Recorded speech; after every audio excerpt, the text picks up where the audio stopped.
జగన్మోహన్ రెడ్డిని నిద్ర పట్టకుండా చేస్తున్నది, చెమటలు పట్టిస్తున్నది, పూర్తి స్థాయిలో భయపెడుతున్నది 4 అంశాలు. 1 కల్తీ మద్యం, 2 కల్తీ నెయ్యి, 3 32 అక్రమాస్తుల కేసు, 4 బాబాయ్ హత్య.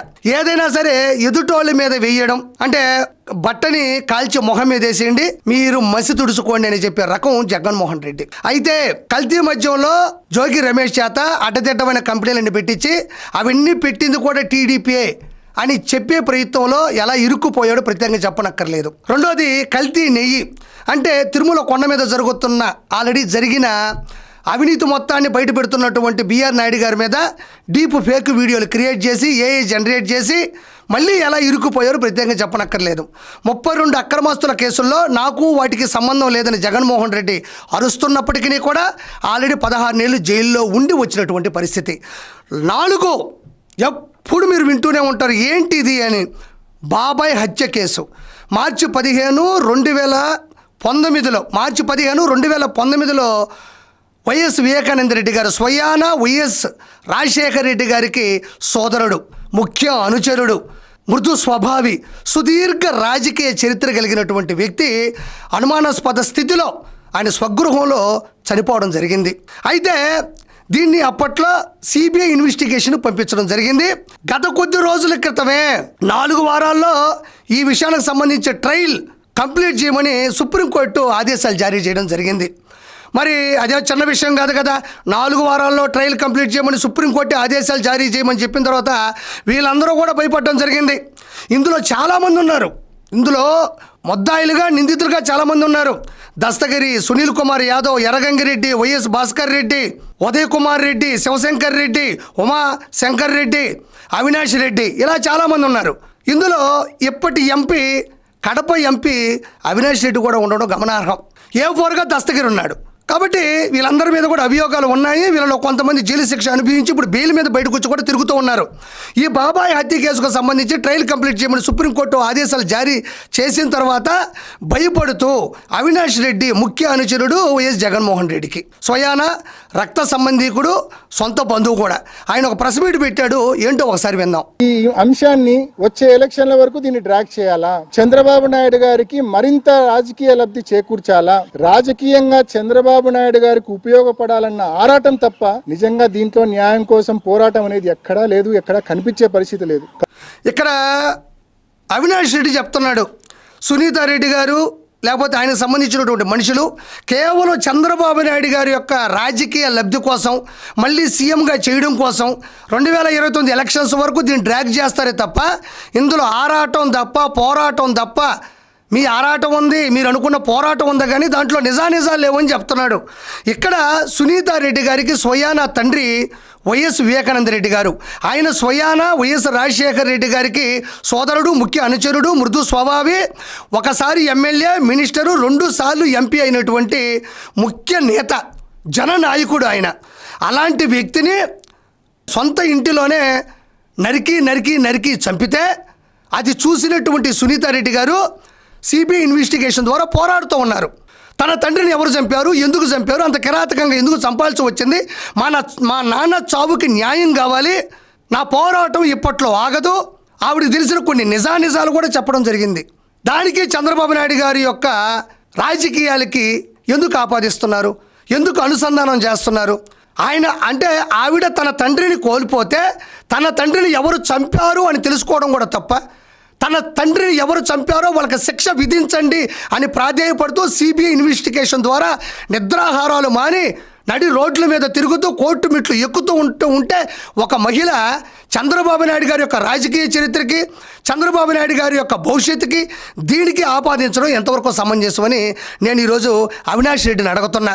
ఎవరైనా కావచ్చు, ఏ కుటుంబంలో ఎవరికైనా ఇలాంటి ఒక సిచ్యువేషన్ వచ్చినప్పుడు తన తండ్రికి సంబంధించినటువంటి నిజాలు తెలియాలి అని కోర్టు మెట్లు ఎక్కడం తప్ప, సిబిఐ ఇన్వెస్టిగేషన్ ద్వారా న్యాయం కావాలని అర్థించడం తప్ప తప్పు కాదు కదా. చంద్రబాబు నాయుడు గారు స్వతహాగానే 4 సార్లు ముఖ్యమంత్రి అయ్యారు. ఆయన యుక్త వయసులోనే యూనివర్సిటీకి ప్రెసిడెంట్ అయ్యారు. 28 సంవత్సరాల వయసులోనే శాసనసభ్యుడయ్యాడు. 3 పదుల వయసులోనే 5 శాఖలకు మంత్రి అయ్యారు. ఈరోజు భారతదేశం గర్వించదగ్గ ముఖ్యమంత్రుల్లో అత్యున్నత స్థాయిలో ఉన్నారు. ఈరోజు సునీతారెడ్డి గారి తండ్రి చనిపోతే ఆ తండ్రికి సంబంధించినటువంటి విషయాన్ని చంద్రబాబు నాయుడు గారికి లబ్ధి చేకూరాలి అని సునీతారెడ్డి గారు ఎందుకు పోరాడతారు? ఏ కన్న తండ్రికైనా ఇలాంటి కసాయి మనుషుల మధ్యన ఇంత దారుణం జరిగితే ఇంకొక రాజకీయ పార్టీకి ప్లస్ అవ్వాలని కోరుకుంటారా? సునీతారెడ్డి గారి గురించి పక్కన పెట్టు, మరి వైఎస్ షర్మిలారెడ్డి గారు ఏం మాట్లాడారు? స్వయాన జగన్మోహన్ రెడ్డి గారి చెల్లెలు ఏం మాట్లాడారు? ఒకసారి విందాం, ఇది వినండి. మరి చిన్న రాయితో కొడితేనే మీకు హత్యాయత్నంలా ఉంటే రాజశేఖర రెడ్డి గారి తమ్ముణ్ణి, వివేకానంద రెడ్డి గారిని, ప్రజానాయకుణ్ణి 7 సార్లు తల మీద గొడ్డలితో నరికి నరికి నరికి నరికి నరికి నరికి నరికి 7 సార్లు నరికితే ఆయన మెదడులో ఉన్న ఎంకలు కనిపిస్తున్నాయి. మరి స్వయాన జగన్మోహన్ రెడ్డి గారి చెల్లెలు ఆవిడే చెప్తారు, నరికి నరికి నరికి నరికి నరికి నరికి నరికి 7 సార్లు నరికితే ఇక్కడ ఉన్న ఎముకలు కూడా బయటపడుతున్నాయని స్వయాన సొంత చెల్లెలే చెప్తుంది. ఇంతకన్నా ఆధారాలు కావాలా? ఒకవైపు సునీతారెడ్డి గారు ఒకనొక ఛానల్లో లైవ్లో స్క్రీన్ మీద చూపించారు ఆధారాలు, ఎవరికెవరు ఫోన్ చేశారు, ఎవరు ఏ సమయంలో ఎక్కడున్నారు, ఎవరు ఎవరికి ఎందుకు ఫోన్ చేయాలి, ఎలా స్కెచ్ చేశారు, ఎలాంటి పరిస్థితులు నెలకొన్నాయని కళ్ళకు కట్టినట్టుగా మానిటర్ మీద స్క్రీన్ మీద ఆవిడ పత్రికా విలేకరుల మధ్యన సోషల్ మీడియా మధ్యన కూడా చూపించడం జరిగింది. కావాలంటే వెనక్కి వెళ్ళి చూడండి. మరి చంద్రబాబు నాయుడు గారికి సంబంధించినటువంటి రాజకీయాలకి దీనికి ఏమైనా సంబంధం ఉందా? నేను ఈ పాయింట్ అడుగుతున్నా. నేను ఇంకో రెండో పాయింట్ అడుగుతున్నా. చంద్రబాబు నాయుడు గారి విషయం పక్కన పెట్టేసేయండి, స్వయానా చెల్లెలు మాట్లాడుతుంది, 2 చెల్లెలు మాట్లాడుతున్నారు, సునీతారెడ్డి గారు, షర్మిలారెడ్డి గారు. వీళ్ళిద్దరికీ సమాధానం చెప్పే దమ్ము ధైర్యం అవినాష్ రెడ్డి కొందని ప్రశ్నిస్తుండా. మరి ఈరోజు ఈ అవినాష్ రెడ్డి A8గా ఉన్నాడు, మరి A4గా ఉన్నటువంటి దస్తగిరి కడప జైల్లో ఉండేటప్పుడు శివశంకర్ రెడ్డి గారి కుమారుడు చైతన్యారెడ్డి, డాక్టర్ చైతన్యారెడ్డి లోపలికి వెళ్ళి మెడికల్ సర్వీస్ పేరుతో లోపలికి వెళ్ళి A4గా ఉండేటువంటి దస్తగిరిని ఎందుకు బెదిరించాడు? మీరు తప్పు చేయకపోతే చైతన్యారెడ్డి లోపల పంపించి దస్తగిరిని ఎందుకు బెదిరించాలి, ఎందుకు భయపెట్టాలి, ఎందుకు వార్నింగ్ ఇవ్వాలి? ఎందుకంటే మీరు అందులో ఉన్నారు కాబట్టి, కీలక సభ్యులు కాబట్టి, కీలక ముద్దాయిలు కాబట్టి, నేరం మీ మీద మోపబడి ఉంది కాబట్టి. మరి ఈరోజు వైఎస్ వివేకానంద రెడ్డి గారికి పర్సనల్ డ్రైవర్ నారాయణ యాదవ్ ఎందుకు చనిపోయాడు? ఇంట్లో పనోడు రంగయ్య ఎందుకు చనిపోయాడు? కె శ్రీనివాసులు రెడ్డి ఇంకొక పనోడు, ఆయన ఎందుకు చనిపోయాడు? మరి స్వయాన భారతీరెడ్డి గారికి తండ్రి డాక్టర్ గంగిరెడ్డి గారు చనిపోయిన తర్వాత కుట్లేసినటువంటి వ్యక్తి వైఎస్ వివేకానంద రెడ్డి గారికి, ఆయన ఎందుకు చనిపోయాడు? ఆయనకి అనుచరుడిగా వెళ్ళి అసిస్టెంట్గా పనిచేసినటువంటి డాక్టర్ అభిషేక్ రెడ్డి చిత్ర విచిత్రమైన వ్యాధితో అనుమానాస్పద స్థితిలో ఎందుకు చనిపోయాడు అని ఈరోజు నేను ప్రశ్నిస్తుండా. దీనికి రిలేటెడ్గా ఉన్న అందరూ కూడా ఈరోజు భూమి మీద లేరు, వాళ్ళందరూ ఎక్కడికి పోయారు? దీనికి సమాధానం చెప్పే దమ్ము ధైర్యం మరి అవినాష్ రెడ్డికి ఉందా అని ఈరోజు నేను ప్రశ్నిస్తుండా. ఎందుకు కారణం ఏంటి దారుణం? ఎందుకు ఇంత దీనికి వడగట్టారు అంటే కారణం ఒకటే, 2019లో కడప ఎంపీ సీటు అంటే 2 సార్లు ఎంపీగా పనిచేసినట్టు వైఎస్ వివేకానంద రెడ్డి గారికి 2019లో ఎంపీ సీట్ అడిగితే అడ్డుగా వస్తున్నాడు, తనకు ఎంపీ సీటు కావాలి కదా అని చెప్పేసి ఈ అవినాష్ రెడ్డే ఆయన్ని కడతేర్చారు అనేది కొన్ని అభియోగాలు ఉన్నాయి. ఖచ్చితంగా ఈరోజు సిబిఐ ఇన్వెస్టిగేషన్లో సుప్రీంకోర్టు సాక్షిగా ఏదో ఒక రోజు శిక్ష పడే అవకాశం ఉంది. ఖచ్చితంగా నిజాలు బయటపడతారని నేను మనస్ఫూర్తిగా మీకు చెప్తున్నా. ఇది కాకుండా మరి అంతమంది అనుమానాస్పద స్థితిలో ఎందుకు మరణించారు అంటే ఇంట్లో పని మనుషులు చనిపోయారు, డ్రైవర్లు చనిపోయారు, కుట్లేసిన వ్యక్తి చనిపోయారు, అసిస్టెంట్గా వెళ్ళిన వ్యక్తి చనిపోయారు. వీళ్ళెవరూ ఈరోజు భూమి మీద లేరు. అదే A4లో ఉండేటువంటి దస్తగిరి రీకన్స్ట్రక్షన్ చూపించాడు. స్వయాన వైఎస్ వివేకానంద రెడ్డి గారిని మేము ఎలా చంపామో తెలుసా అని గడియేసే కాడి నుంచి లోపలికి వెళ్ళి బాత్రూమ్ దగ్గర నుంచి మంచం కాడి నుంచి డైనింగ్ హాల్ నుంచి పూస కూర్చున్నట్టు ఈచ్ అండ్ ఎవ్రీ పాయింట్ని చాలా నీట్గా కథా స్క్రీన్ ప్లే దర్శకత్వం చేసి చూపించాడు. ఇవన్నీ నిజాలు కదా. తను బయటకు వచ్చినట్టే చెప్తున్నాడు, ఇది చేయించింది ఎవరో కాదని కూడా చెప్తున్నారు. దీనికి ఎందుకు మీరు మాట్లాడట్లేదు? అంత దమ్ము ధైర్యం మీకు ఎందుకు లేదనేది ఈరోజు ప్రశ్నిస్తుండా. మరి ఆ రోజు వైఎస్ వివేకానంద రెడ్డి గారు చనిపోయిన తర్వాత ఫస్ట్ గుండెపోటు అని ప్రచారం చేసినటువంటి ఛానల్ సాక్షి ఛానల్లోనే వచ్చింది. మొదటిగా వచ్చింది సాక్షి ఛానల్లోనే.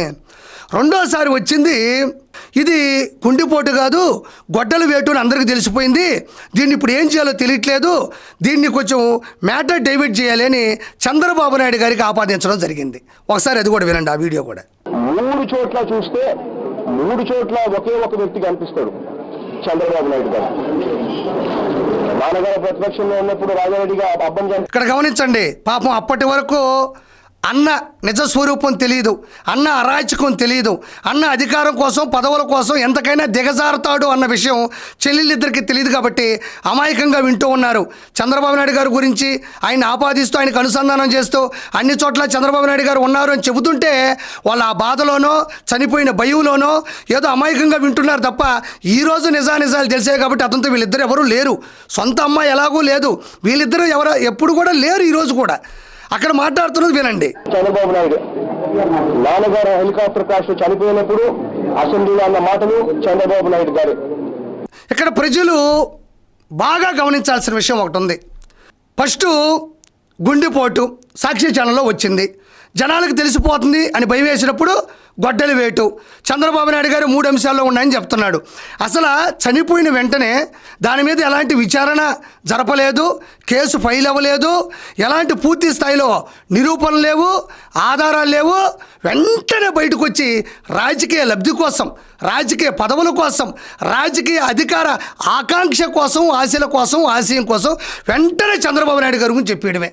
నేను ప్రత్యేకంగా చెప్పనక్కర్లేదు. జగన్మోహన్ రెడ్డి ఎలాంటి వాడు అంటే వరదొచ్చినా, దాని ద్వారా బురదొచ్చినా, దాని ద్వారా దురదొచ్చినా చంద్రబాబు నాయుడు గారే కారణం అని చెప్పేటువంటి ఈ వ్యక్తి సొంత బాబాయ్ చనిపోతే కనీసం బాధ లేకుండా, కళ్ళల్లో నీళ్లు లేకుండా ఇంత స్క్రిప్టు రాసుకొని చంద్రబాబు నాయుడు గారి మీద దోసేటువంటి ప్రయత్నం చేస్తున్నాడు. ప్రజలారా, ఆ రోజుల్లో చూడండి ఇది ఎలా మాట్లాడుతున్నాడో చూడండి. విచారణ జరపలేదు, వివరణ లేదు, ఏం జరిగిందో ఎవరికీ తెలియదు. బాబాయ్ చనిపోయాడు, మా బాబాయ్ మాకు చాలా ఇష్టం, నాకు తండ్రి తర్వాత తండ్రి లాంటి వాడు, రాజకీయాల్లో మంచి సలహాలు ఇచ్చినవాడు, మా కుటుంబాన్ని దేవుళ్ళ చూసుకున్నవాడు, ఆయన లాంటి వాడు పోయాడని కన్నీరు మున్నీరు అవ్వాల్సిన సందర్భం. ఖచ్చితంగా సిబిఐ ఎంక్వైరీ వేయాలి, మా బాబాయ్కి ఖచ్చితంగా న్యాయం జరగాలి, మా బాబాయ్ మంచివాడు ఎందుకు ఇలా చంపారు అని చెప్పాలి తప్ప చంద్రబాబు నాయుడు గారు చేశారు, చంద్రబాబు నాయుడు గారు ముందుగా చెప్పారు అని ఎట్లా అయినా సరే చంద్రబాబు నాయుడు గారిని బ్లేమ్ చేసి ఇతను గద్దె ఎక్కాలన్న ఒక సామెత తప్ప అక్కడ ఎక్కడైనా నిజాలు ఉన్నాయా?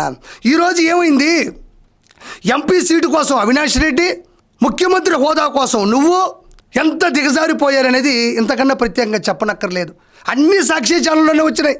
గుండెపోటు, గొడ్డల వేటు చంద్రబాబు నాయుడు గారే చేశారు. మొత్తం సునీతారెడ్డి గారు చంద్రబాబు నాయుడు గారి కోసమే పనిచేస్తున్నారు. ఆవిడ ఎప్పుడు పదవులు ఆకాంక్షించలేదు, పదవుల కోసం పోరాటం చేయలేదు, తనకెప్పుడు పదవి కావాలని కోరుకోలేదు. మరి చిన్న ఉదాహరణ ప్రజలారా, వైఎస్ రాజశేఖర రెడ్డి గారి కుమారుడు ఎంపీ ముఖ్యమంత్రి అయినప్పుడు ఆయన స్వయానా తమ్ముడి కూతురు వైఎస్ వివేకానంద రెడ్డి గారి కూతురు ఆవిడ అవ్వలేదా? ఆయన కూడా 2 సార్లు ఎంపీ, ఒకసారి మినిస్టర్, ఒకసారి ఎమ్మెల్యేగా చేశాడు కదా. ఆయన బతుకున్న రోజుల్లోనే, వాళ్ళ పెదనాన్న బతుకున్న రోజుల్లోనే పెదనాన్న లేదా నాన్న నాకు ఇది అవ్వాలి అనుకోని ఉంటే ఏదో ఒక విధంగా ఆవిడ కూడా రాజకీయ నాయకురాలు అయ్యేదే కదా. చనిపోయిన తర్వాత అవ్వాల్సిన అవసరం ఆవిడకేముంది? తన తండ్రికి జరిగినటువంటి ఇలాంటి కసాయి పని మీద మధ్యన ఉన్నటువంటి వాళ్ళని పట్టించి కసి తీరా వాళ్ళకి శిక్ష విధించాలని ఆవిడ పోరాడుతూ ఉంటే దానిని చంద్రబాబు నాయుడు గారికి ఆపాదించడం, చంద్రబాబు నాయుడు గారి యొక్క ముఖ్యమంత్రి పదవికి కలపడం, అనుసంధానం చేయడం, భవిష్యత్తుకి తీయడం. చంద్రబాబు నాయుడు గారికి నీచ రాజకీయాలు అవసరమా? చంద్రబాబు నాయుడు గారికి ఇంత ఇంత ఇంత మీకున్నంత నీచ చరిత్ర ఉందా? మీ అంత నీచులా? ఒకసారి ఇది కూడా వినండి. నేను భగవంతుని కూడా గడిచిన 4-5 సంవత్సరాలుగా అడుగుతా ఉన్నా, తప్పకుండా వాస్తవం అనేది ఒక రోజు బయటకు వస్తుంది. Justice and truth will definitely prevail. ఇక్కడ భగవంతుని కోరుకుంటున్నా అంటున్నారు ప్రజలారా వీళ్ళందరూ కూడా. మరి 2019 మార్చి 15వ తారీఖు స్వయాన వైఎస్ వివేకానంద రెడ్డి గారు వీళ్ళ సొంత బంధువు, వీళ్ళ రక్త సంబంధికులు బాబాయ్ అయినటువంటి వ్యక్తి చనిపోయాడు.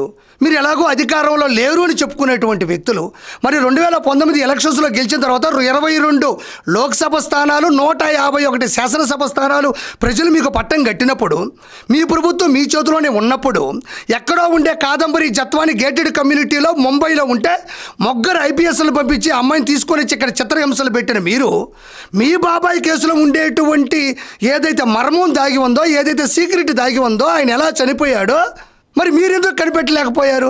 సిబిఐ ఇన్వెస్టిగేషన్ ద్వారా లేదా ఇంకొక ఇన్వెస్టిగేషన్ ద్వారా మీ బాబాయ్కి న్యాయం మీరు ఎందుకు చేయలేకపోయారు? మీ చేతిలోనే ప్రభుత్వం ఉంది, మీ చేతిలోనే పోలీస్ డిపార్ట్మెంట్ ఉంది, మీ చేతిలో 151 మంది ఎమ్మెల్యేలు, 22 మంది ఎంపీలు ఉన్నారు, గట్టిగా గెలిచారు, ఘనంగా గెలిచారు. అలాంటి సందర్భాల్లో మీ బాబాయికి మీరు ఎందుకు న్యాయం చేయలేదు?